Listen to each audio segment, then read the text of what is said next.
ಮಕ್ಕಳೇ, ಭಿನ್ನರಾಶಿಗಳನ್ನ ದಶಮಾಂಶ ರೂಪಕ್ಕೆ ಪರಿವರ್ತಿಸೋದನ್ನ ಕಲ್ತ್ವಿ. ಹಾಗೆ ದಶಮಾಂಶ ಭಿನ್ನರಾಶಿಗಳನ್ನ ಭಿನ್ನರಾಶಿಗಳಾಗಿ ಪರಿವರ್ತಿಸೋದನ್ನು ಸಹ ಕಲ್ತ್ಕೊಂಡ್ವಿ. ಮಕ್ಕಳೇ, ನಿಮಗೆ ಒಂದು ಗೃಹ ಕಾರ್ಯ ಸಹ ಕೊಡ್ತಾ ಇದ್ದೇನೆ.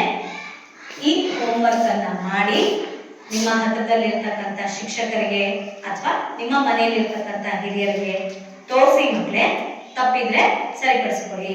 ತೋರಿಸ್ತೀರಾ ಅಲ್ಲ ಮಕ್ಕಳೇ? ನಾನು ಪ್ರಶ್ನೆಯನ್ನ ಓದ್ತೇನೆ, ಬರ್ಕೊಳ್ಳಿ ಮಕ್ಕಳೇ. ಮೊದಲನೇ ಪ್ರಶ್ನೆ, ಕೆಳಗಿನ ಭಿನ್ನರಾಶಿಗಳನ್ನು ದಶಮಾಂಶ ಭಿನ್ನರಾಶಿಗಳಾಗಿ ಬರೆಯಿರಿ.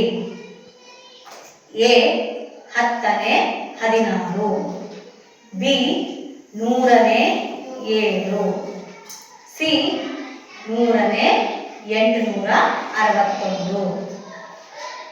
ಎರಡನೇ ಪ್ರಶ್ನೆ, ಕೆಳಗಿನ ದಶಮಾಂಶ ಭಿನ್ನರಾಶಿಗಳನ್ನು ಸಾಮಾನ್ಯ ಭಿನ್ನರಾಶಿಗಳಾಗಿ ಬರೆಯಿರಿ.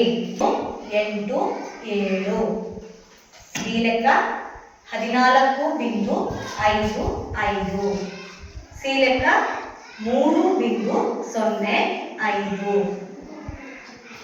ಮಕ್ಕಳೇ, ಪ್ರಶ್ನೆಗಳನ್ನ ಬರ್ಕೊಂಡ್ರಲ್ವಾ?